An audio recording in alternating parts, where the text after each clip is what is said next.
ta'ala wa barakatuh. Rabbi shrah li sadri wa yassir li amri wahlul 'uqdatam min lisani yafqahu qawli. Welcome to the second day of MCLEAD 2020. Before we start our event today, let us start our program with Ummul Kitab Al-Fatihah.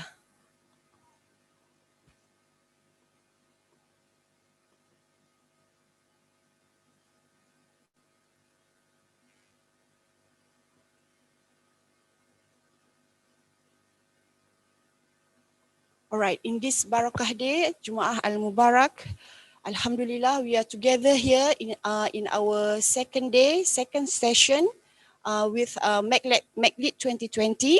So let us prepare ourselves and equip with a very important skill to handle mental health, not only as a leader, but as a human being, because it may happen to our friends and family. All right, with the rise of mental health issues is alarming in most of the places. All right, as the backbone of Mahallah, fellows, principal, and MRC are the key reference for most mental health issues. So with us today, Miss Madam Masturah. How are you, Mas?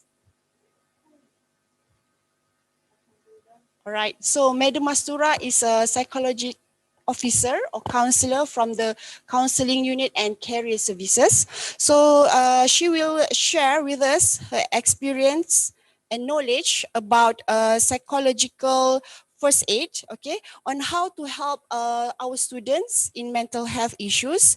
Especially as a leader, we have to know and handle this kind of problem, all right? Okay, so without further ado, I would like to invite Masturah to brief us and the definition of psychological first aid. All right. Thank you, Masturah. Yeah, the floor is yours. Right.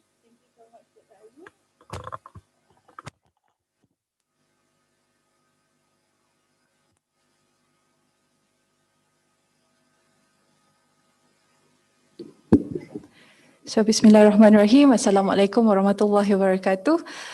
Thank you so much for the principals and all the community from Mahallah, fellows as well as MRC for inviting me and giving me this slot. So I believe that I feel a little bit different today because it's so macam presidential punya speech pula. Okay. Anyhow, thank you for the lovely introduction, Dr. Ayu. You guys can call me Sister Masturah. Previously, my portfolio is Residential Counselling Unit. However, entering 2021, my new portfolio would be on the Academic and Training Unit, which heavily will be related to the support that we're going to give with students pertaining to training as well as academic. And today is also part of my job to share knowledge or some training, quote unquote, on psychological first aid and helping skills, which also very important as we know that Mahallah is the second home for all of the students. So with this knowledge, inshallah, hopefully that all of the Mahallah community will be able to facilitate each other to assist the issues of mental health in IIUM, inshallah. So I will share my screen.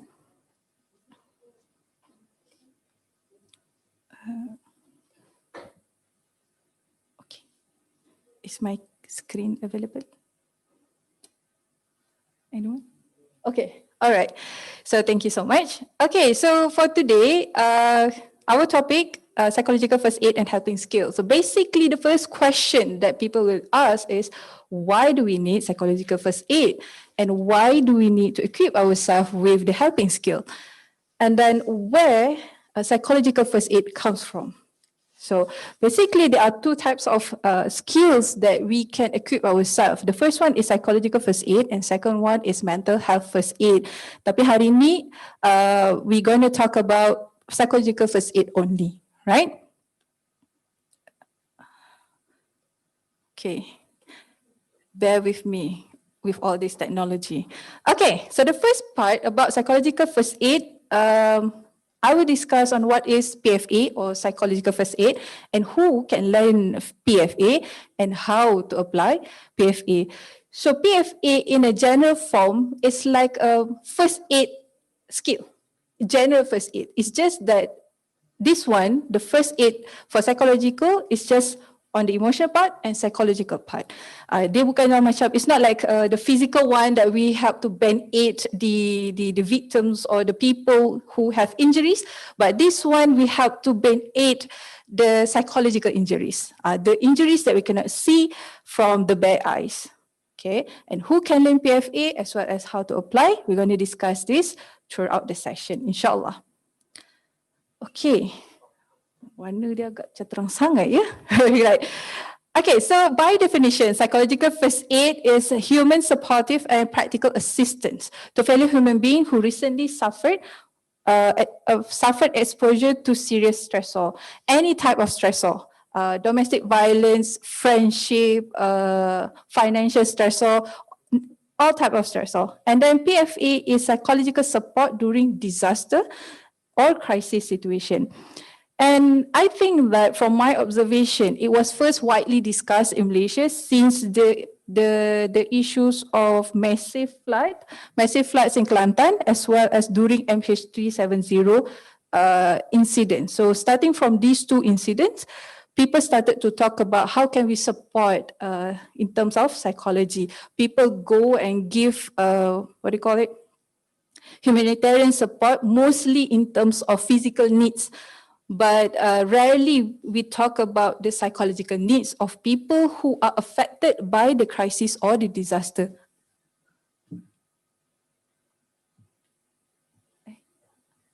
Oh, okay. All right. So since that, we heard more questions or more discussion on the psychological support that we should give to those who are affected by the crisis as well as the disaster. Hence, starting from that point, there's a lot of discourses on how to implement. So that's why PFA is basically for disaster and crisis. If you want to really focus on mental health assistance, we talk about on mental health first aid. So for mental health first aid is totally different thing, but to have psychological first aid at certain level is essential enough to everyone to have, as equal as everyone should know how to do CPR, should know, but I don't know, okay? Later I will learn, all right. Okay, so the objective of PFA, number one is to approach situation safely. This is the rule of the thumb. In Mahallah, there are a lot of chances whereby incidents could happen, especially when students are in distress, especially when there's no resources that they can use to release their distress. They can inflict some situations or some behavior that might be harmful to themselves or to other people, all right? And to say and do the most supportive things. So this one also we're going to discuss. And to not cause further harm by your action. Very important. Sometimes we are too eager to help people without knowing that our actions or our words can actually causes more harm than helping the people. Right? And then to reduce initial distress. So when people are being affected by certain disaster or crisis situation, they will have a phase where the distress level is very high. So using PFA can minimize or help the victim to mitigate their distress level, okay? And to assist with basic needs, to promote adaptive functioning. Final objective of PFA is to promote adaptive functioning, because whenever that people mad or experience any crisis, they will have a really rough phase, and then to restore back their function, we need to promote adaptive functioning, adaptation to the new environment, adaptation to the new norm. Like now, we have to adapt with the new norms, right? So we need to promote adaptive functioning. Okay. Please tell me if I go too fast, right? So what PFA is all about, it is not something that only professional can do. That's why it is okay for everyone here, the principal, fellow, MRCs, or any students. In fact, previously we have mental health advocates, so peers, any individual who have the interest to help other people. So you can learn PFA, right? Because why? Because it is not a professional counseling. And then it is not a psychological debriefing. It is not something that you go and ask the victims or the patient or the clients, whoever that we want to call them, about a detailed discussions on the event. So we are not actually like sit with that individual and can you tell me in detail the sequence of the event? What happened? What do you feel by sequence? No, that is pretty much in that sense, it's more towards psychological debriefing. So for psychological debriefing, it needs a certain requirements that you need to attain to, right? And then it is not asking people to analyze what happened or put time and events in order, because when people are in crisis situation, they cannot really process what is happening to them. So to request them to put it into sequence would be something that is very difficult for that individual to do. Okay, and it is not pressuring people to tell you their feeling or reaction to an event. If I give a situation, later, any one of you here who is watching this online or those who are in the hall with me can give me some situation so that I can respond to the situation. But I just give an example. Okay, but before that, I love to remind that when we're talking about PFA, we're talking about mental health, we're talking about helping others, there will be some issues that might be triggering to some people. So if you feel triggered to any of the points that have been discussed during this presentation, please let your friends know, or please let anyone knows and get help as soon as possible, okay? Because we cannot run away from any topics that might be a little bit concerning to some people, okay? So for example, in certain situation, you met your friend or the students at the Mahallah who witnessed something awful, okay? So this student, I give it student A. So this student witnessed a situation, a very awful situation happened to their friend, to his or her friend, okay? So the student A is actually experiencing secondary crisis because student A witnessed something. Student A is not the one who experiencing the awful situation. So that is secondary crisis situation. But student A might feel traumatized with the whatever that he or she saw. Traumatized. So in that sense, you as MRC or as fellow or as principal, you approach student A. So the student A is still in a shock phase. It's still in shock phase, and you push student A to tell you everything that student A witnessed. So at that moment, whatever that student A shared with you might be 100% accurate or might be influenced by the emotional distress. So at that time, you cannot pressure student A to tell you everything or every emotions that is happening because the situation just happened. So we need to have some delayed time before we approach.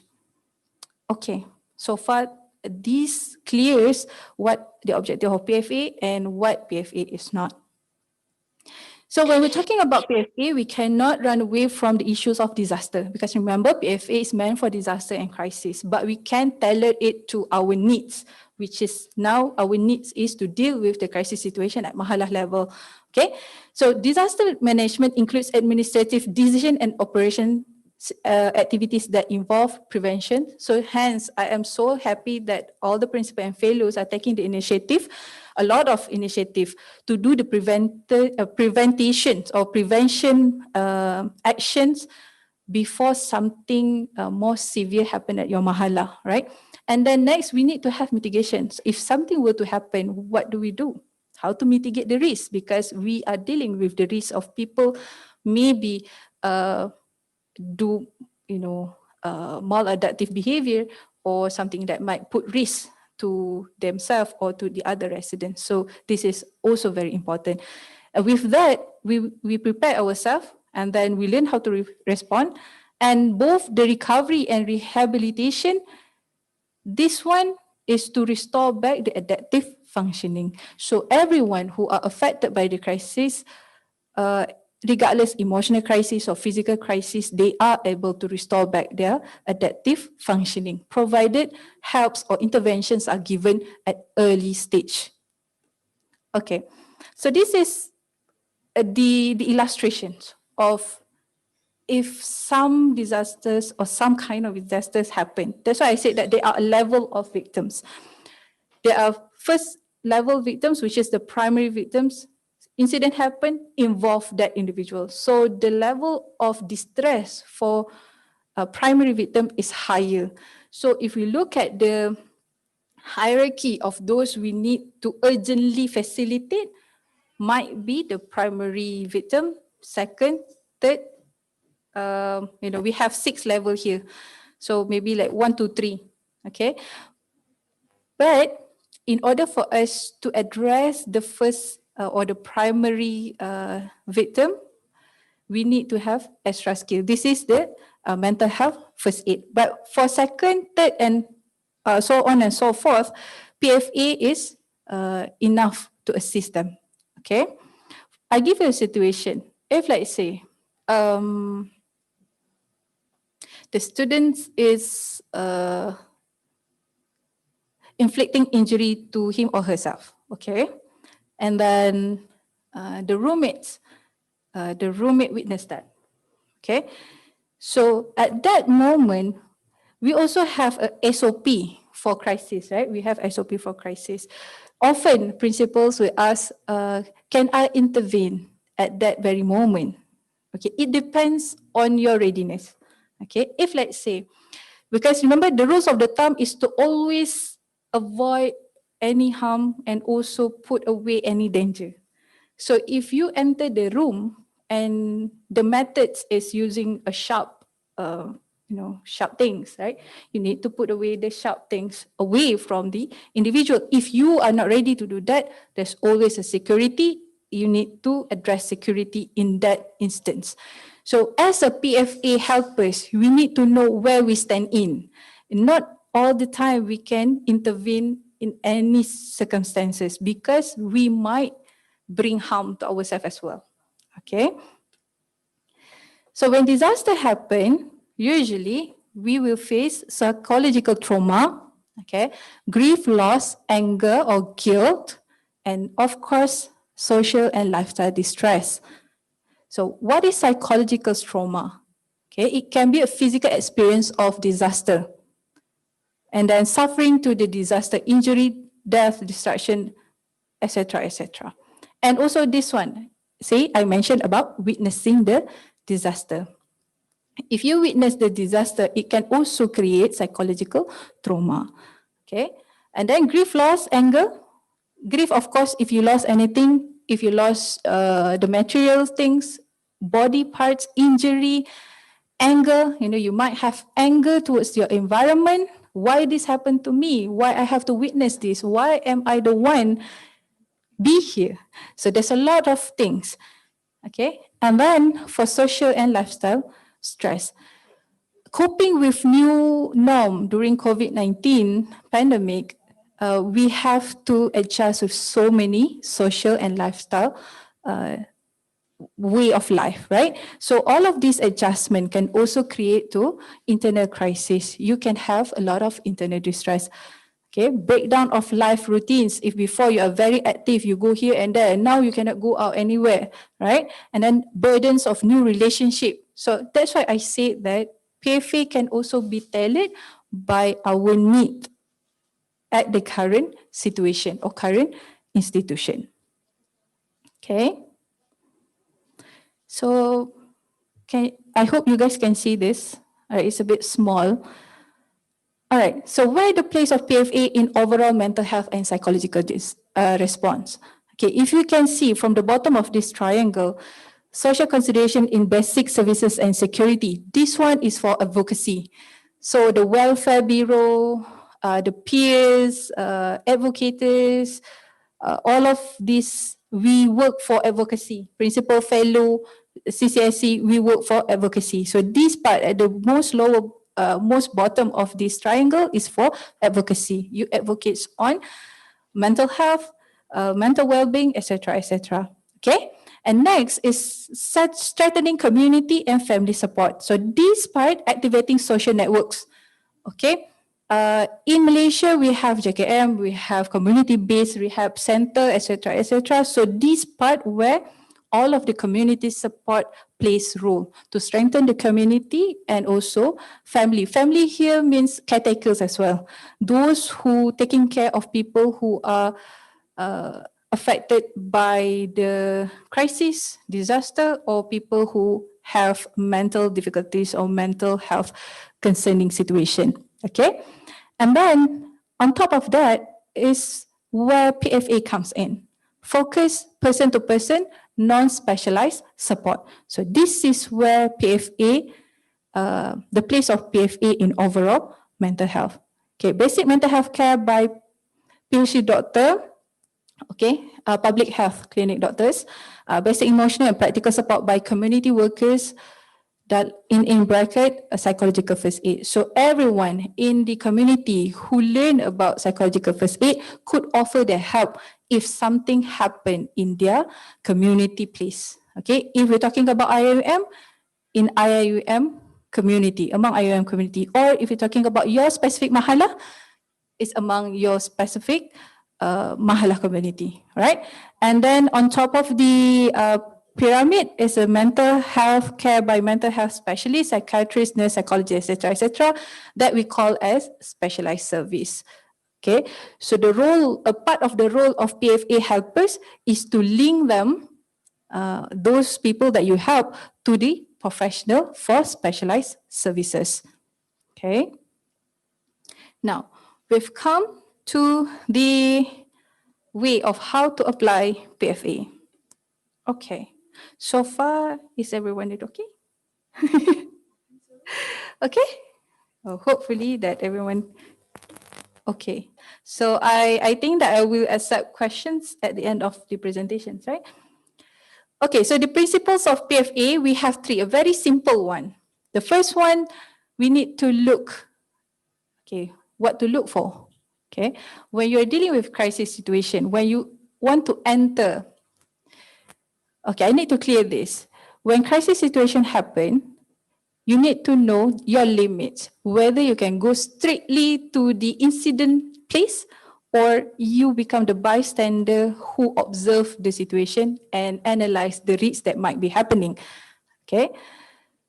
Usually in IIUM, when crisis, dealing with psychological crisis, we urge people to call OSAM, to accompany whoever that dealing with the psychological crisis situation, because we need a uniform people to you know, to be in the place as well, because they have a certain skills that we don't have. Okay. And we like afraid that they're doing harm. So Yes. we call awesome. Betul. We want to make sure that there's no incident that can cause harm to either the students or those who want to help the students. Okay, so look, number one, you need to observe for safety. Again, if that situation, there is sharp things or, you know, any things that can impose or inflict danger to the individual or to the helper, you need to identify this. You need to look for this. Okay lah, I give you an example. If the MRC go to the room, first thing that you need to see, you need to observe is the environment of the room. You need to look around the room first and identify any potential danger. Okay. I know that most of us want to help the people, but if you enter the room or if you enter the situation just strictly to the individual and not being aware or mindful of your environment, you may be surprised of what is happening around you. So we need to be very careful about it. And then we need to observe for people with urgent basic needs. Okay, this situation, if in a mass situation, when you enter a mass crisis place, you need to identify the people who need urgent basic needs. Basic needs, for example, the roommates want to call their parents, but they are so shocked, they are so traumatized, so they can't even take out their phone and call their parents. So you offer help. Can I call for you on your behalf? Okay, so that is basic needs. And then observe for people with serious distress reaction. This also, if you go to a place where there's a lot of people, you need to identify, you need to look for people with serious distress reaction. Some people will show distress reaction very openly, like they are crying, they're shouting, they get angry, but some people just keep it total silent. That's also a mechanism of to show their distress reaction. Just that they choose to be like they become mute. They don't want to talk to anyone. So these people also you need to address. Okay, and next is listen. Make contact with people who may need support. Once you identify and then start to make contact. Later, we discuss on how to make the contact in the part of helping skill. Okay, and then ask about people needs and concern. What can you help, etc., etc. And listen to people and help them to calm. Your role is to listen more. Okay, not to offer your advice at that time, because remember, this is a crisis situation, right? And finally, to link them, okay? Help people to address basic needs and assess services. Okay, this of course for MRC, okay? You know that your friend might be in a distress situation, or your residents might have some issues, okay? So you as MRC, you need to help them to receive the access to talk with the fellow or to the principal. You facilitate the process instead of you pushing them to go alone, because they are not stable themselves. So if you ask them to go alone without you accompanying them, it might, whether it's working or not working, that is the question that you need to ponder about. Okay, help them to cope with problem, give information, and connect people with loved ones and social support. If let's say this case happened at Mahallah A, but the students' group of friends like BFF and whatnot at Mahallah B. So from Mahallah A to Mahallah B, you need to connect the students to their support system. Or whether to bring their friend to your Mahallah or bring this student to the Mahallah to get the social support. Either way that is convenient to all of you. Okay? All right. Okay, so now for helping skill, this is just for basic understanding. It means that we might need an extra training for specific skill. Okay, I just give a very basic understanding so that you know what to do after this sharing. At least I'm not leaving you just like okay, that's it, the information, you do not know what to do, okay? So this is something that we can practice on a basic level. Okay. When you want to approach the one that you want to help, first you need to introduce yourself. Try to avoid coming in to the event or the room or wherever that the situation happened without introducing yourself, because self-identification is very important, especially during emergency and crisis situation. I don't want to talk to strangers. I don't want to talk to the person that I do not know, right? So this allows the person who would be receiving help to feel less intimidated with your presence. So at least, okay, you want to help? Okay, my name is Masturah. I am from Counselling and Career Services Center. I'm here to support you. For example, okay, it might sound so formal kan, tapi that's some of the basic script lah. You need to introduce yourself, because if you just go there, okay, like for NGO during disaster or crisis, they have the vest, okay, so they know, oh, this from Mercy team, this from Islamic Relief team, so it's okay. But us as individual, on our individual capacity, we don't have the vest to show our name or our organization. No.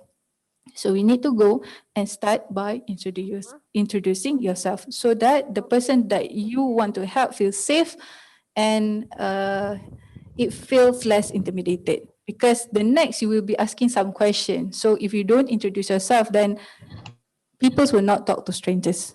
Okay. And then next, you need to build rapport. Okay, build rapport ni is very important as well. It can be done during the self-identification process. Okay, building rapport can instill trust from people with distress to the helper. So trust, establishing trust is very important in helping relationship. If the one that you want to help doesn't trust you, then the process is not therapeutic. Okay, small talks could be the best way to build rapport.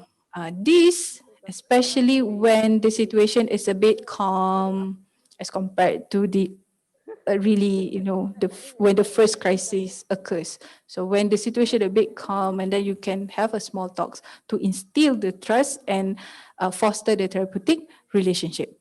Okay. Next, do not be judgmental or imposing personal values. Whoever or whatever situation that you might encounter, please reserve your personal values.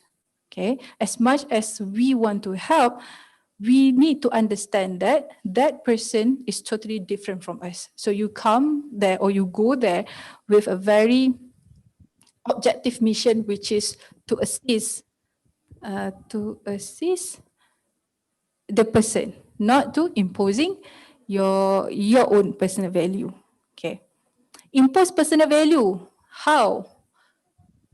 For example, when your friend share with you, like, oh, I feel so stressed lah. This RTS is very, very tiring. My lecturer is this, that, but your friend is really, really in a distress situation. But for you, RTL is okay. So imposing personal value, meaning that, I did just fine je. My lecturer says okay. Why you feel so stressed? No, that is why you imposing your personal value, because that is from your experience, not being in the shoes of the persons that you are helping. So you need to minimize that, and if possible, try to avoid.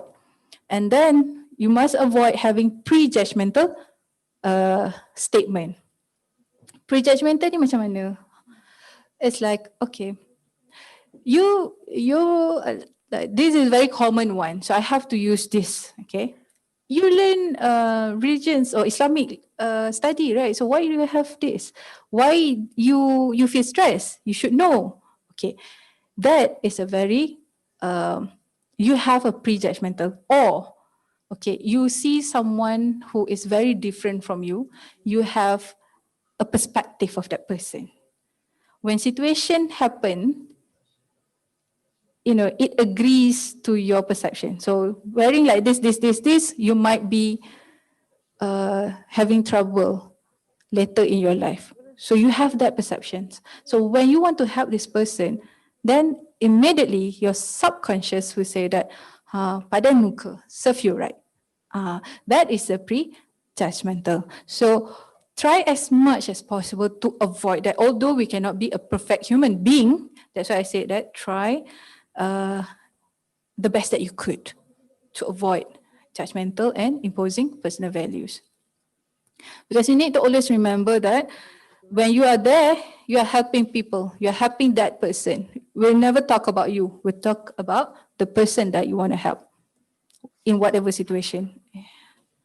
How to next? Okay. Next, listening actively. Okay, this part is very, very, very important. Okay, very important. You have to listen actively, because any words. Okay. Dapat.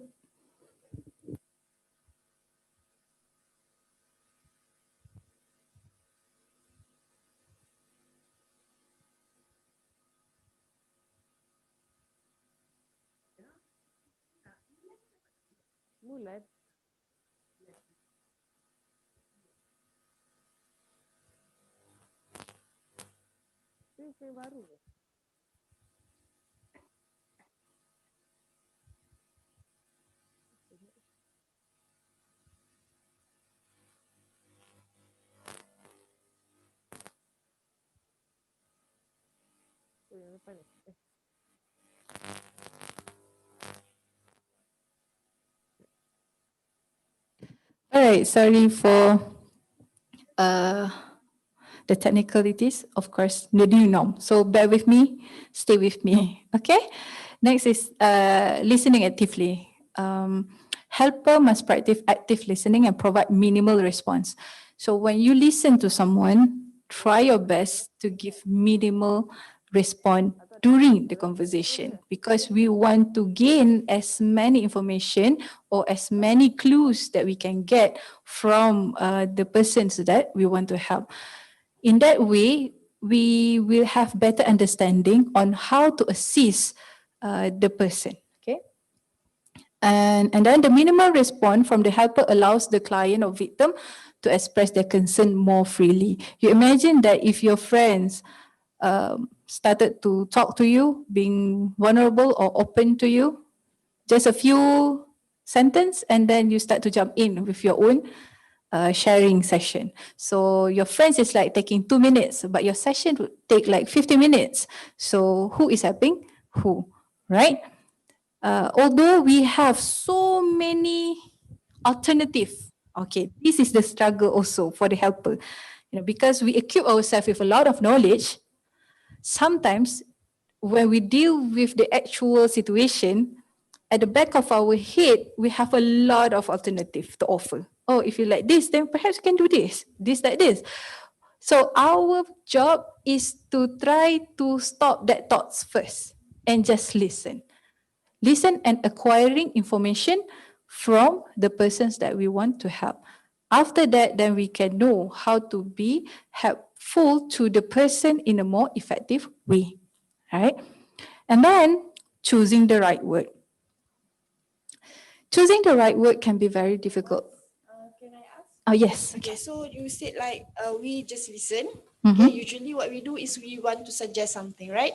So and you said we just listen and ask questions. So what kind of questions that allowable to such a situation? Okay, great question. Minimal response sometimes can be in the form of question, sometimes can be in the form of body gesture. Like right now, I know that you're following me with a nod of your head. Okay, that is how we give minimal response. So the persons that we help know that, okay, you're following me. Even though that you don't say anything, but I know that you're following me because you're like nodding your heads and then this and like that. Okay, and questions. Okay, so questions go back to the second, the fifth point, which is choosing the right words. So it can be very tricky.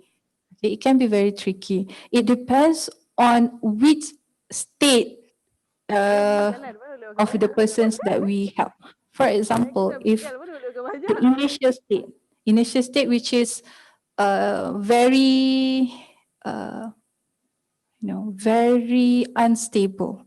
So to communicate with that person at that state will require mostly listening, because whenever that you try to communicate, because you do not know yet what is the exact situation. Yes. Usually they will keep silent, right? Yes. Yeah, so like I want to ask questions also wrong. If we keep also both are silence, also like nothing Yeah. happen, right? Yes. So how to find the best The best best way. questions? Yeah. Okay. The best way to approach if someone reluctant to speak at the initial state. This is when you ask for the basic needs. You feel hungry? Can I get you water?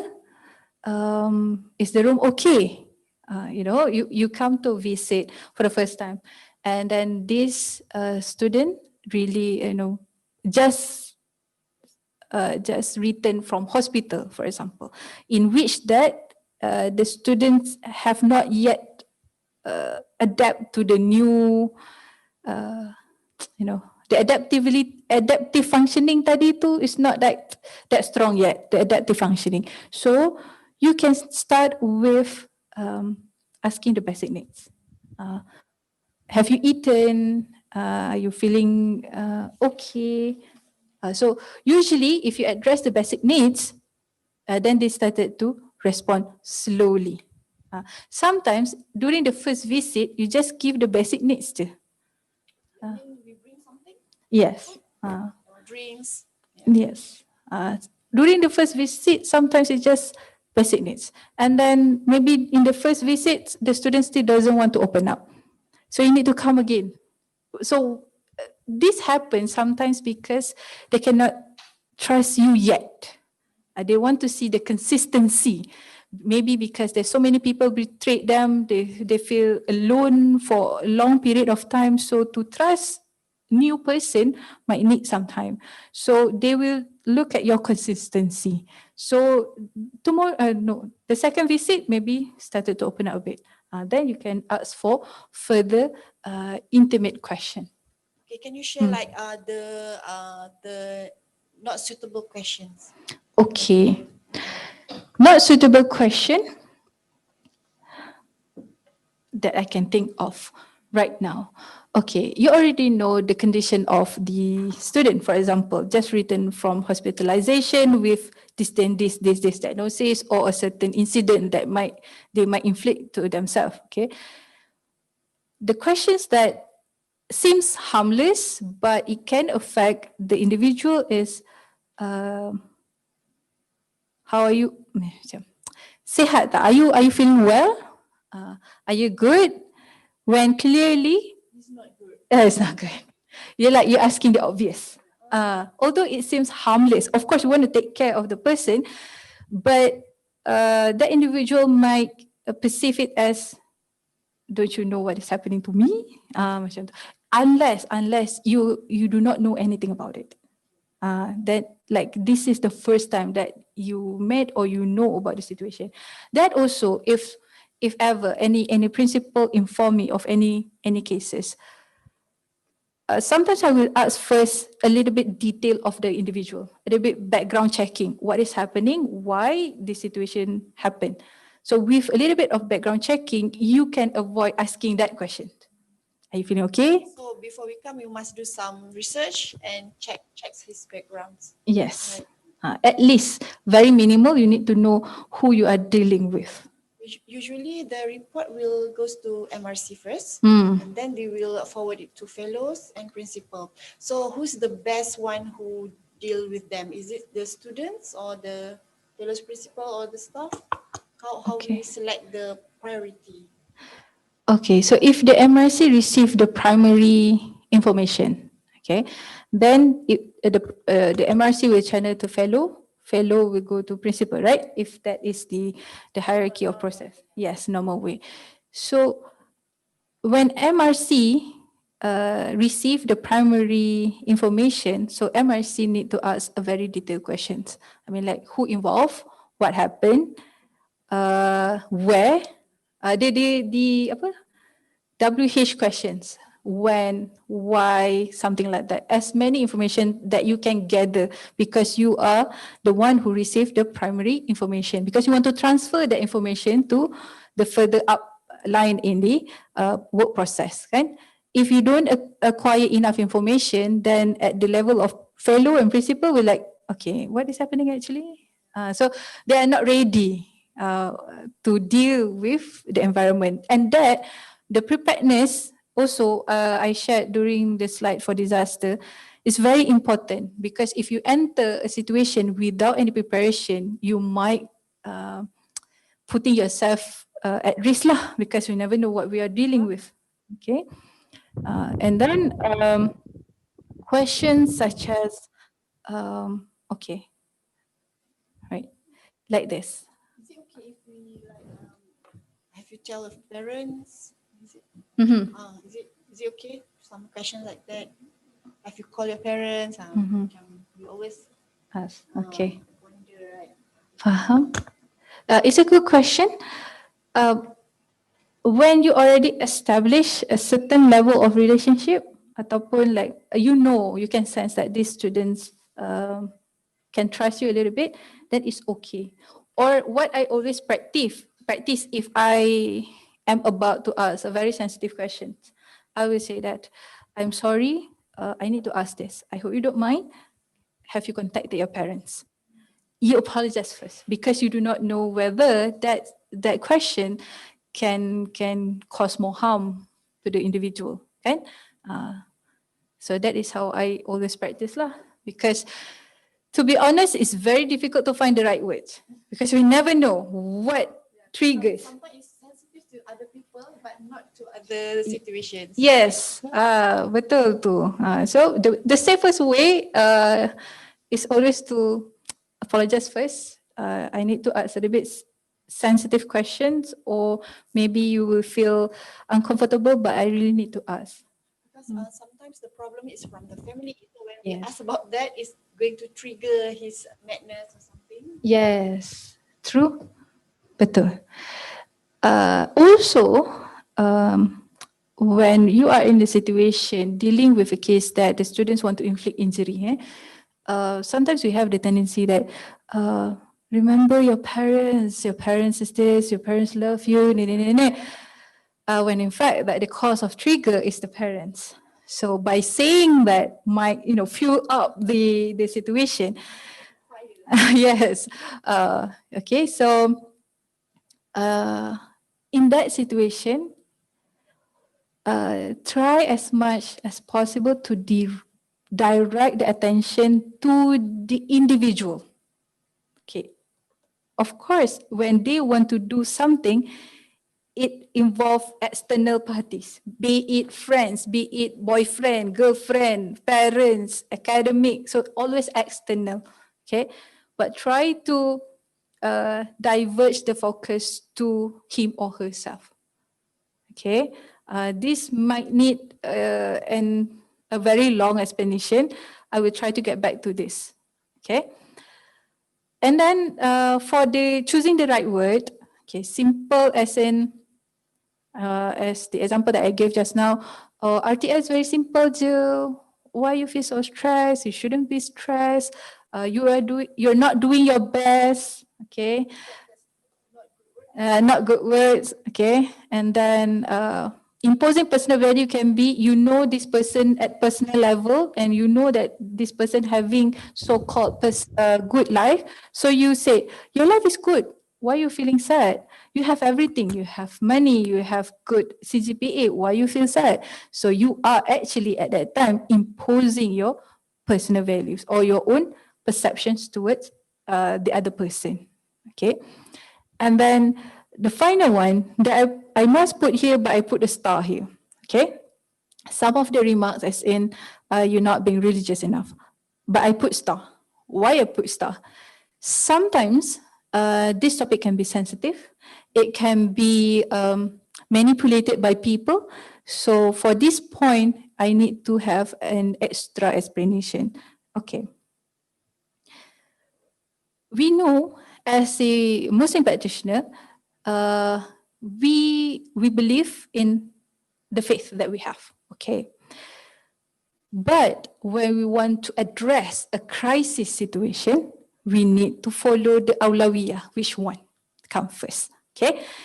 By reminding them to perform religious routine at the time where they are psychological not stable, this can, maybe worsen the condition of that individual. We have organized a symposium during the Grand Mental Health Month program, the symposium on psychosocial disabilities, addressing rusah and internalization of ibadah. So we did talk about this. So when we want to make or establish the connection with the person that we want to help, we need to see at what level, whether this individual is stable or not stable. If the person is stable, then we can imbue religious preaching in our way of helping. But if the person is clearly not stable, if you start with anything regarding religious or spiritual practice, it may worsen the condition of that person, because remember, that person is not at the stable condition. So when you're dealing with it, everything that involving abstract concept, you need to avoid. You need to very objective, benda yang kita the things that we can do here and now. If something, What yes. is abstract? Abstract concept is like the first time for me to Okay. know about that.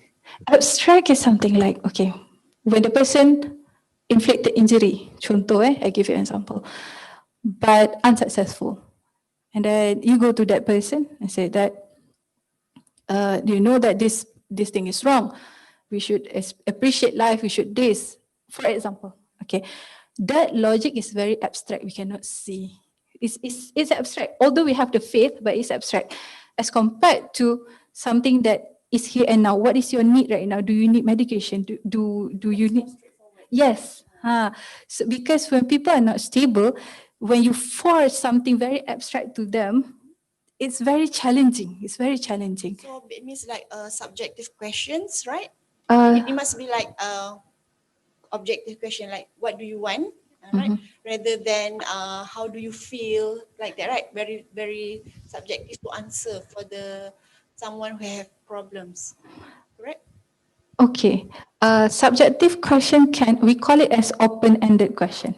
Okay, open-ended question, possible. But the abstract concept, like something very intangible, something that in the long run that we can advocate on. Like macam religions, it's something abstract. Kan? We cannot actually see. And we cannot measure also Yes. someone faith that we Yes. can see like how much we are feeling or iman today is cannot be Yes. seen. So that for me lah kan, I'm not an expert. But for me, that is very abstract concept. So if during the unstable situation, you impose something abstract like that, it will maybe worsen. So that's why to play safe, don't play any abstract concept first. But subjective question, as in open-ended. Open-ended like, okay, can you share with me what is happening to you today? Or can you share with me your day to me, right? So that is open-ended because the students will start to share, blah, blah, blah, blah, blah, blah. There's no yes or no. But to direct the unstable individual, you need to be objective. Okay, next we need to go to clinic. Next we need to get this. Next to this. So no, yeah. Try to avoid. Try to avoid. Try as much as possible. Because, again, we do not know what we are dealing with. The individual behind that person might have a different story. So if we come with a very strong force, then that person, instead of accepting the help that we want to offer, might as well ditch the help that we want to offer. Then if they don't receive the proper help from us, the helper will get frustration. This happened. I want to help that person, but the person doesn't want to receive my help. So the helper feels frustrated. Means that the person feels like, or am I not being effective? I'm not good. Usually this process takes very long time, maybe taking years, right? So are you saying that rather than we go straight forward to the counselor, so we can handle such situation for a very long, like quite long time? Is it okay, or we just to be safe, we send them to the counselor? So the question is it okay to handle these problematic students in such a long time, or it's better to give this to professionals such as counselor? Okay, good questions. Helpers, 2 points and less, which is linked to professional bodies and support circle. So we call this MRC fellow helpers, yeah, right now? Can. if you wish, if you wish to help. Okay. Just for the sake of wording in my presentation, I give the terminology of helpers. Okay, they need to acknowledge their limitation. At what capacity? Because some of the principles are from psychology and counseling background as well. So they can do the session, no problem. But if in general, the individuals, the helpers need to acknowledge their limitation at what level that they can do. Okay. And always at the final goal of helping profession, at that level, you need to link them. Remember the PFA, look, listen, and link. You need to link them to any support circle or any professional bodies to assist further. So this is highly encouraged because we can settle at our level, but the next step we need to link. But the link between the Mahallah and where the clinic, OSAM or CCSC ourselves are very good. So we could like return back the information, I mean like keeping the updates and stuff like that. So we don't like leave it hanging. Okay, so basically whether we want to help or we want to pass, but make sure we help them by give a conclusion, okay? Rather than let the students just let go and he feel that by themselves, right? Okay, so there's a question from the chat groups. Okay, from Afif. All right, if the one who are having the problem, when they told us their story, their problem, they asked us to keep it as a secret, right? Okay. Okay, he didn't want us to tell anyone about it. So what should we do? Okay, especially when we think that that matter is too big for us to handle it ourselves, right? Some secrets we cannot handle, right? Okay. So can we still report to the fellow or counselor, or we just encourage them to seek professional helps themselves? Okay, so this is the question linked just now. Look, listen, and link. Whether we want to link or we let them solve themselves, since they want us to keep it as a secret. Okay, so how we do, Mas? Okay, interesting. Afif. Yeah. Not Afif. Afif. Okay. All right. Yes, we need to respect any stories that being shared with us. But for example, we have duty to inform. Duty to inform in which that we know if we let the situation go, some injuries or some incident might happen. We are 100% sure or 90% sure. So we have duty to inform. You need to, because you are might be the last person who talked or spoke with that individual. So you don't want that. You don't want to shoulder that. Okay. So it refer back to the level of seriousness. Yes.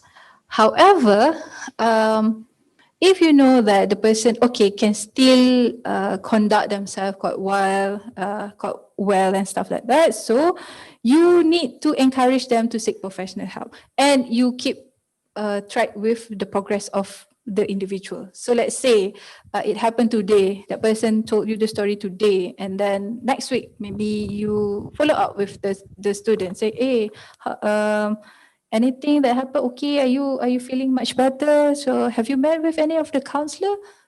So you check on them. If you think that they are quite, okay, stable to handle. But if you pretty much certain that something bad will happen, you have duty to call. You duty to inform. You need to inform. Okay, so there is one more questions. Can we get one more questions? So usually, how do we respond when someone opening up to us their mental health? Okay, so one day, let's say, someone convey us that actually I have mental health. So what we should do, Mas? Okay. At least basic process or procedure we can handle, right? All right. So if the person choose you to open up about and be vulnerable about their mental health condition, the first and foremost, at least you need to thank them. You need to appreciate their effort to come forward to you, because it takes a huge courage to be vulnerable and open up about mental health condition, especially the stigma is still there out there. Okay. So the first one is always to appreciate the gesture. So after the discussion or whatever, express the appreciation. Thank you for trusting me. I wish to assist you in the most effective way. For example, sometimes it is okay for you to ask the person in what way that you want me to help you, instead of providing the solution or giving alternative to individual. Because remember, humans have their own intelligence, they have their own capabilities. So it's okay to ask, how can I be more effective in helping you? Okay, principal, MRC, or even I myself, I did, or I always ask my client too, how can I be more effective in helping? In what way? But sometimes you will receive this response, I also do not know what to do. in what way that I They want. just blur, right? They also Yes. don't know what is going to happen and what they want. Yes. So, So, in that situation, you can offer alternative because you already do justice to the person. You already you give them the human rights that they have the opportunity to decide first. Then if they unable to decide, then you offer the help. Because most often when we deal with individual who being challenged by mental health condition, sometimes we take them for granted as in like they are not capable of doing anything. So giving back their human rights sometimes empower themselves so they feel that, oh, actually someone is putting the rights on me. it's like giving them hopes, right? Yes. So we thank them, and so that's mean they're appreciated. Okay. All right. One more question, Mas. Okay. In this era of social media, right? So most of the people they keep themselves, but they like to share that they are doing harm in social media. So how can we help? If they post it, that's mean they want somebody to know, right? Okay. So how can we help? Should we approach them privately? Okay, this question's a lot of this happening as well. If you are at the capacity to PM, DM, or approach personally, please do so. If this person wants you DM, PM, or WhatsApp, but they didn't reply you, this is where you need to acknowledge your limitation. You already reached out to the person, but the person chose not to. But it's okay to like next week try again. You know, you just like do some rain check once in a while. Are you okay? Or So that means they want us to recognize them, right? sometimes it becomes their therapy. They just want to share it. Instead of writing it on their diary, they chose social media. Sometimes that is a form of expression. So we should PM or DM, right? Yes, just for a rain check, Yeah. just to make sure. Okay. One more question from Masturah. Just now from Masturah. Thank you for asking. So is it okay to divert topic when we are talking with a person who is depressed? So we want to make them forget about their problem, or we want to cheer them up. So we change topic. Is that show that we don't listen, or is that okay? Because we are showing that there is another thing that we can actually focus. Well, Okay. what do you say? Okay, what do I say about this? Before you want to divert their topics, they themselves already try to divert that concerning issue so many times. Okay, so what might be whatever that you are suggesting, they already did it, but it doesn't work. Okay, first thing, if someone share with you, you need to make sure that you acknowledge whatever that they feel. Okay, even to the most illogical situation like depression. Okay, sometimes when we ask what triggers you, I don't know, there's no triggers. Okay, but you still need to acknowledge that this person is feeling depressed. So by There is something triggers them, but they don't know, right? yes, exactly. So when you acknowledge that, okay, you feel distressed, so I'm here. Do you want to share anything? So let the person do the talking. Okay. After finish, perhaps, and the person feel more relief, then how about now? Are you still feeling low? Would you want to eat? I noticed that you haven't eaten since morning. Do you want to grab something to eat? Then it's okay. So let the person do their part first, and you acknowledge and verify, validate their emotion. And often, like situation of anxiety, sometimes they get this anxiety attack or panic attack with so random triggers. Okay, that might be for you is very illogical. How can you feel that you are unable to breathe while we have a lot of oxygen in front around us? Can it's impossible for you to not feel able to breathe, can but for person with panic disorder or anxiety disorder, they have that. So you need to validate that. You need to acknowledge that they are struggling at that time. Okay, I hope Mastura can take note on this. So it's not encouraged to divert, but we just help them Validate their validate condition. their conditions. Okay. There is one more question from Ideal. Is it okay? We take one more question. Okay, it depends on what time I have. We have much time. Okay. Another half an hour. All right. Okay. Does the code of ethics for lecturer emphasize on how to solve the problem of learning helplessness that some students face during this ERTL? Code of ethics of lecturers. Yeah.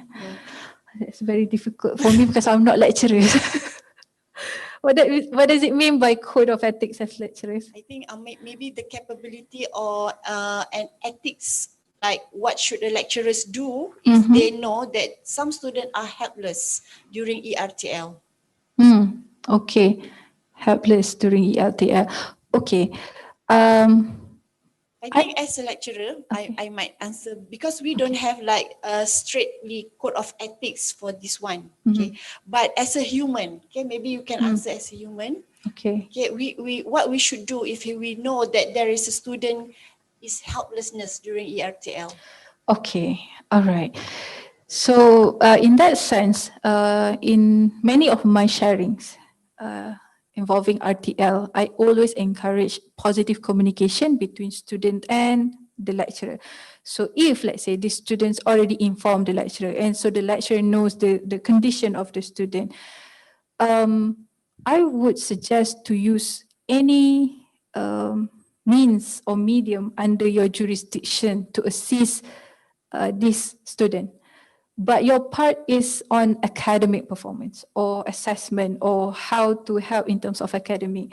But if the triggers or the situation more like beyond academic, it involves unhealthy house environment, abusive or mental health condition, then you can always refer to CCSC.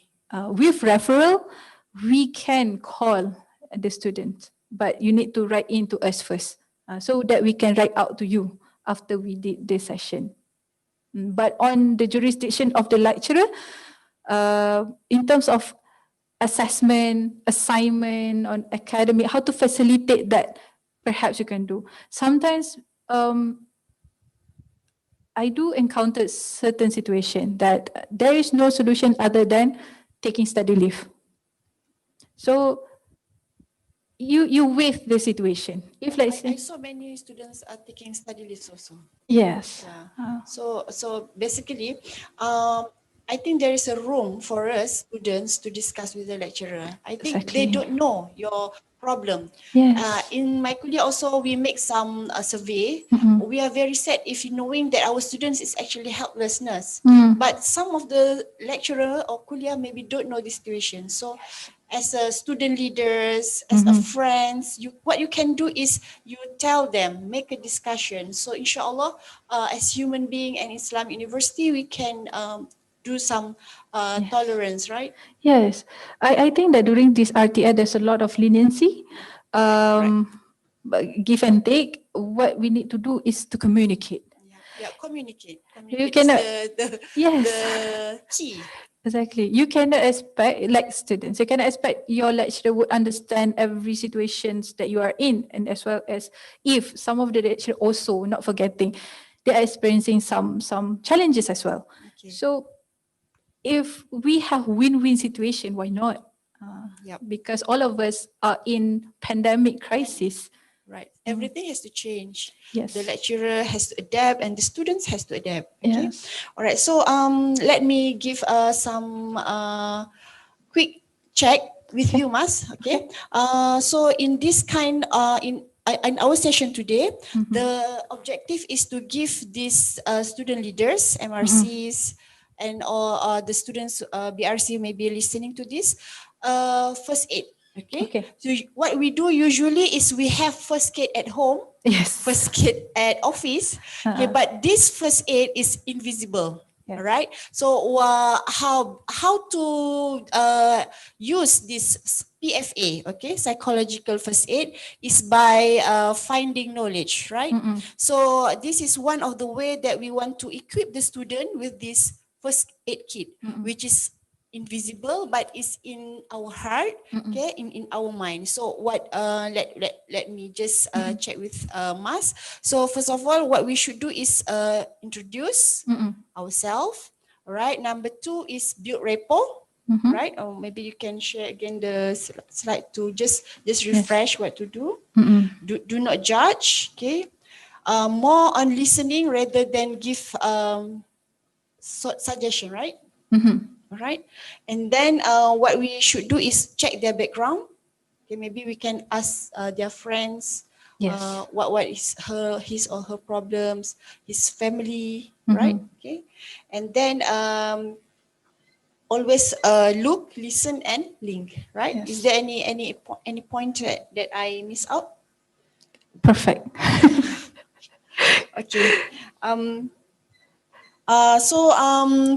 MRC, actually you can also speak with our counselor today. Not only just chat, you can turn on your speakers and you can ask questions. Okay. Is there any questions? Questions? Audio or chat? Yes.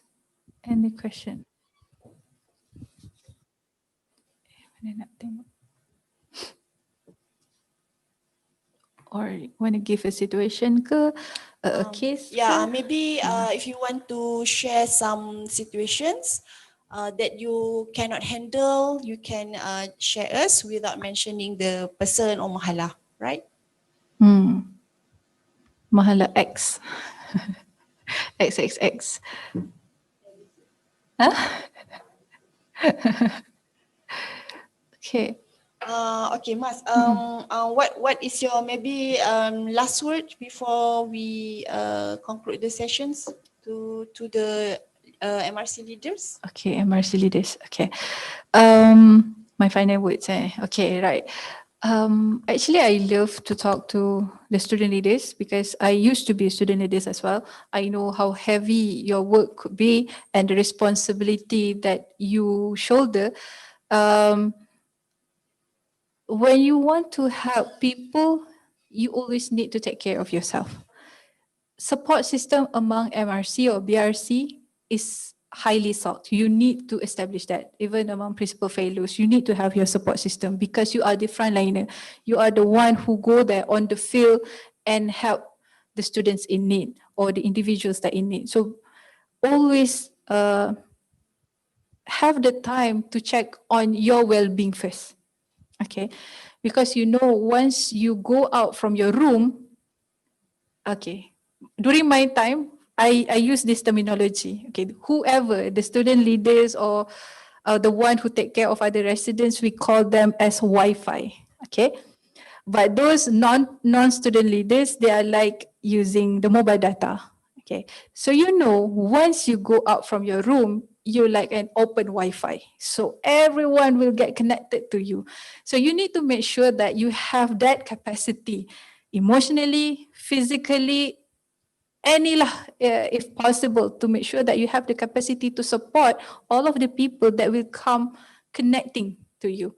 Okay, you're not the mobile data, you are Wi-Fi. So you only perhaps become the mobile data once you in your own personal compound. That also sometimes people just enter, hey, you MRC kan, so can you help me with this, you know, you will have to acknowledge that.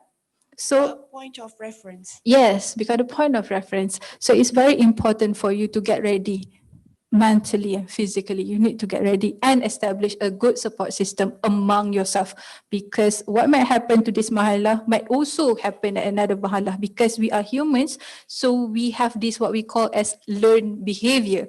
That's why if you notice in the newspaper, it like a season. We have a season of like throwing babies. We have a seasons of apa? Pecah rumah. And now we have like a lot of cases involving suicide. So it's a learned behavior. Human easily learn from other people. So when you have this good support system among yourself, among BRC, among MRC, you guys can share the burden almost like equally. You know that you have the support, okay?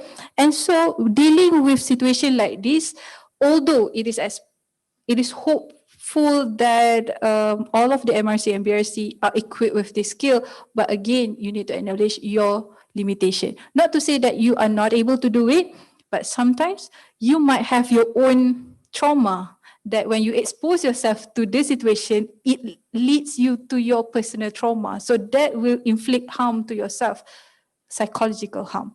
Okay, they might not harmful physically to you, but it's psychological. And you are the one who wanted to help other people. So if you are actually in this situation, you need to seek help first before you go out there and become the free Wi-Fi for any crisis situation. But it's okay. Don't feel demotivated. Okay? Okay, so that means if you want to become MRC, the Wi-Fi we have to be strong. That's the kind of Wi-Fi that people like. Yes. Okay, so we hope all of you will build up your strength emotionally and physically, inshallah. And don't get panic if anything happen. We will work together. We have CCAC, we have our principal fellows, and inshallah, if we together at this, we can solve the problems better, right? Yes. So I think we shall finish the sessions earlier. Or is it okay, Mas? Is there any more? Okay, it's just a good point. Doctor mentioned about don't panic. Yes, this will be definitely your first time in everything, but try as much as possible to compose yourself. Or if you do not know, if you're talking to more authority or the authority, let the authority calms you down first before you relay the information. Because if you're in panic situation, nothing much that you can do. Okay, we need to save you first. Yeah. Okay. Keep calm, yeah? Right. So with Okay. that note, thank you so much once again. Sorry for any inconvenience caused. Assalamualaikum warahmatullahi wabarakatuh. All right, thank you so much, Masturah from Counselling. All right, so if you need her contact number, you can get her contact number in our website and CCAC also. All right, so with that, I would like to invite Ustaz Mohamad, the chairman of MCLEAD 2020, to give a token of appreciations to Sister Masturah who have been sharing lots of information today. Thank you so much, Mas. All right, so start here.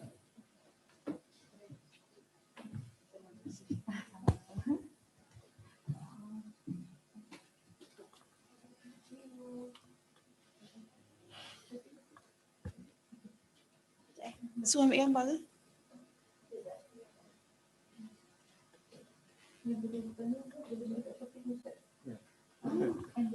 International.